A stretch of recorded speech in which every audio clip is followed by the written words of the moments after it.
Hey guys, another walk here on sunny Florida. Last week I told you why I moved from Chicago to Florida. And today we're going to talk a little bit about I was thinking this week about my kids, where, I have four of them. Thank God, four kids. Most of them are kind of little, some are teenagers. And they and their friends seem to, as two of my kids in high school, seem to be a little bit anxious about the future, about what AI may bring, so they're constantly kind of asking me, oh, Dad, what should I do? What should I study? What should I concentrate on? Extracurricular activities. And I kind of thought about it. I think that's a theme that resonates with a lot of high school kids, teenagers around the world. Kind of they wonder, what the heck is going on. Honestly, I kind of agree with them. Like what's the world seems to have gone crazy in the last probably like 5, 10 years. Kind of definitely things have started accelerating since COVID. Definitely been last 5 very hectic years. Wars, pandemics, just inflation, just overall craziness, kind of online, AI, fake news. So I decided to kind of maybe do a video today where I talk a little bit about giving it kind of advice from my vantage point of view, an older guy. If I were, I was just thinking about if I was 18 years old again, maybe 17, 18, kind of like, I'd say probably late teenager, what would I do?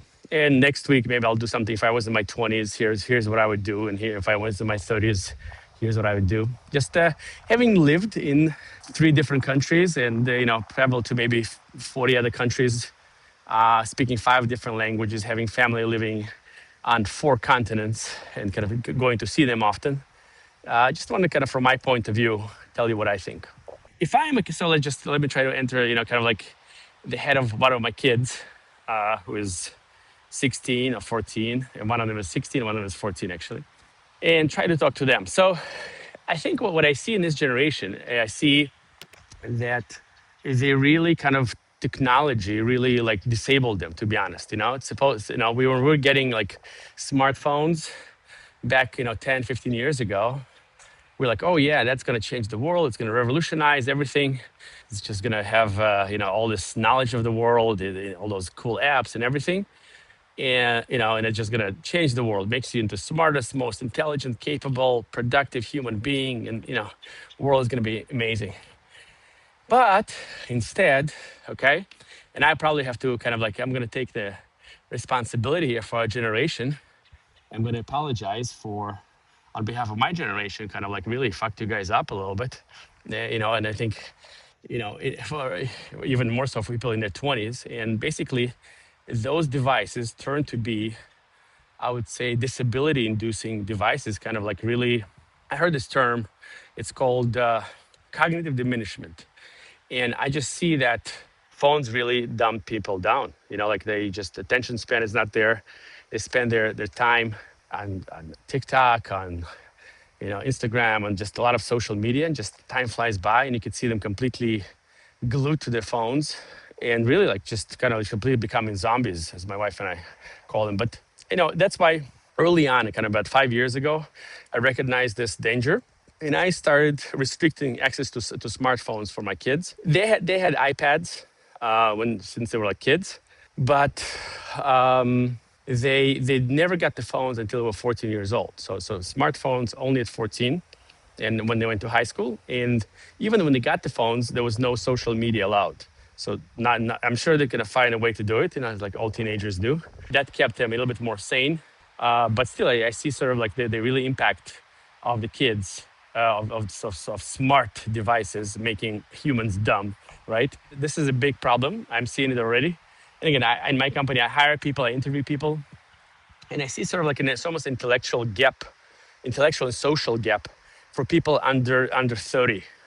In terms of social skills, in terms of ability to think independently, I guess they're all good to regurgitating like facts, and just repeating something they heard or on YouTube or saw somewhere, but like there's a lot less independent thinking than I think used to be. Kind of like if I am, so back to my kind of this very winding way, talking to teenagers and young adults is get off your phones, okay? as much as you can. Use them for basic stuff, but definitely be very careful with those devices, especially with TikTok and Instagram, things that are kind of like YouTube Shorts that was just built to capture your attention, hijack it, and really, control you in some way, control your behavior, control your attention. And that's what all those companies are paying, billions of dollars to develop software and study human behavior, is to learn how to manipulate you. So definitely getting off your devices. Doing what instead? So you get off your device. What are you going to do? Heavily socializing in person with other humans and doing sports. Okay, two separate things. Back in my day, I do sound old when I say this. We used to go to the mall. We used to play sports. We used to, just hang out. Do stupid stuff outside, maybe dangerous. Thank God there was no social media back then. No, nobody working with phones, because I don't know, I'd probably be in jail, like 5 times over. But kids being kids, I think it's part of growing. It's part of being a teenager. It's taking risks, doing stupid shit, and hopefully, living to tell a tale, to tales afterwards, right? To tell a story. So, being outside with other teenagers, strongly encouraging you, because it develops social skills, develops leadership, develops curiosity. It enables you to really understand how other humans think and what's real, what's not. Because when you're on your phone all day long, you don't really know what's real or not. That's kind of a second piece of advice that I do. Just get involved in person with other humans. Spend as much time as you can with them. Now, especially good use of this kind of in-person time would be sports. Sports.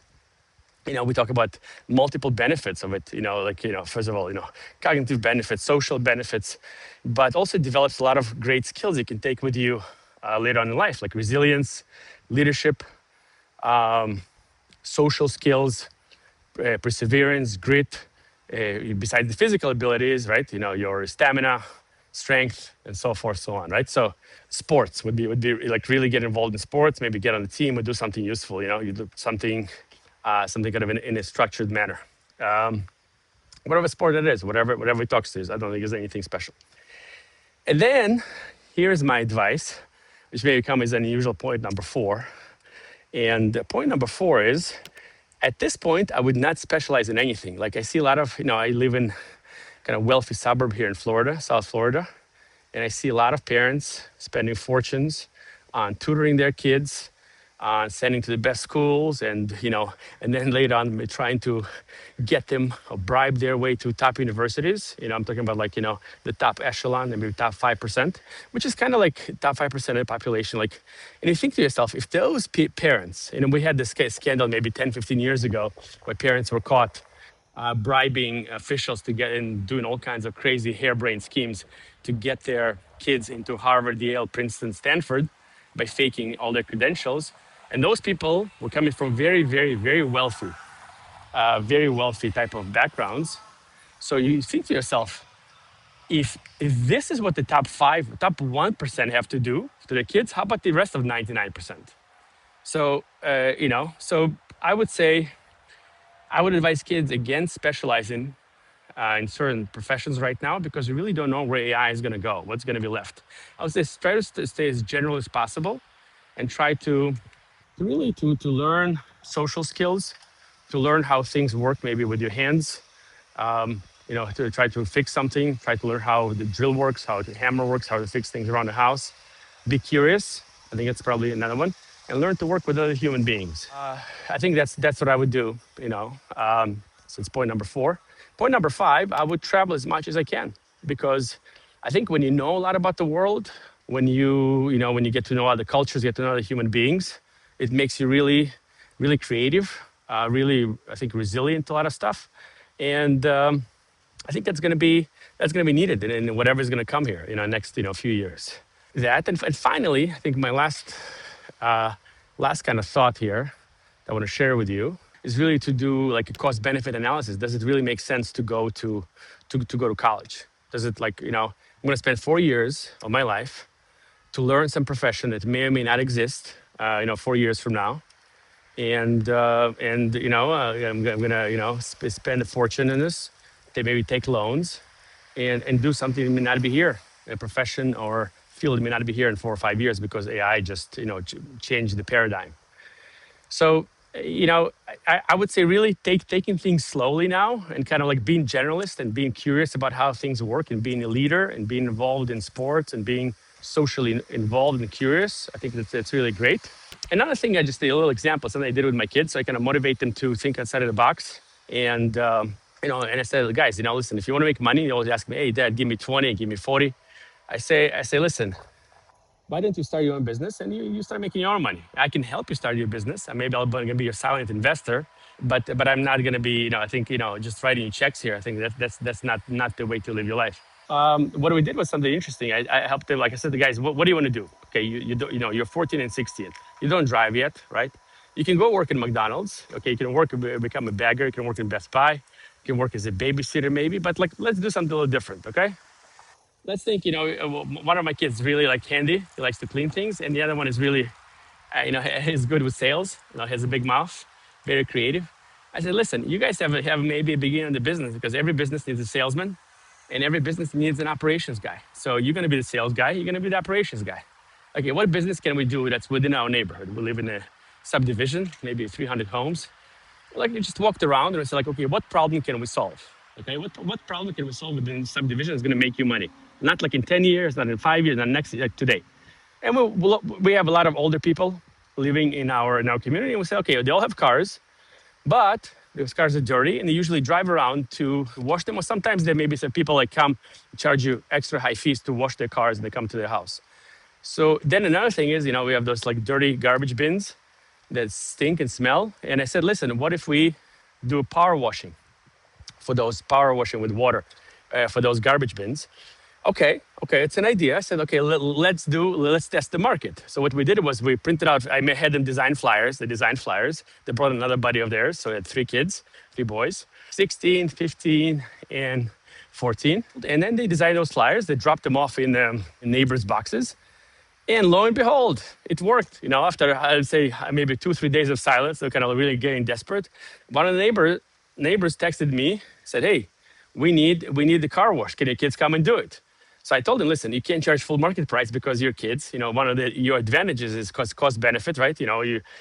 Washing cars costs, let's say, $50. Charge 20, 25. Okay, see how it works. Then once you get better, you can charge more.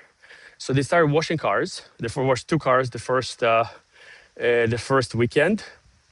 And I think the big moment for me was, as a proud dad, was like when somebody was, the car was supposed to cost, like big minivan with the dirty big, I think it was Suburban, actually, not a minivan, like a big SUV. Instead of, I told him, hey, quote this guy $40. It probably costs $60, $70. Quote him $40 and see what he says. So they run into the house maybe like an hour and a half later after they're done cleaning. Hey, Dad, the guy gave us $100, so he's paying him 40 for what they agreed on, plus $60 tip. To me, it was an incredible moment. The moment you kind of see, wow, look how much money you can make. That was a happy moment. So their effort was rewarded. But why am I saying this? What's the point of the story? The point of the story is that opportunity is there in your neighborhood, and if kids who are 14 and 16 can make money doing just solving problems, just looking around them, first of all, see what problem can I solve today that makes a little bit of money. And maybe I have to get off the have to get off the couch and stop watching a little bit of less TikTok and YouTube. But I'm gonna make a little bit of money. And I'm gonna stop asking my dad, and it's exciting. I get to work with my buddies. We work outside. I get marketing. I do marketing. I get to interact with people, and I make money, and pretty good money actually. So the first weekend they make $300, and they have now 3 times more reservations for the second weekend. So I very proud of them, and the opportunity is there. So anybody who's whining about lack of work, teenagers, the opportunity is there. Just start thinking with this mindset. What problem can I solve in my immediate community that I know very well? It could be online, or it could be in my physical community or my online community, and start doing this. We don't need to plan anything for this year, but you can do it today.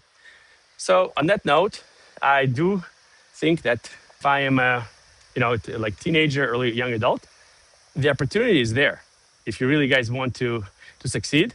And the interesting part, and after that, basically majority, I think, of this generation has been convinced that it's not even worth trying. It's like Warren Buffett says, people who convinced if people who convinced others about efficient markets, right? Efficient markets means that it's not worth even trying to find stocks, but just invest in a kind of an index fund. So they convinced the other people to stop even trying. So the opportunity is there for those people who are willing to try, take a risk, and work hard. Okay, so that's for my message of the day here, guys. Today. See you next week.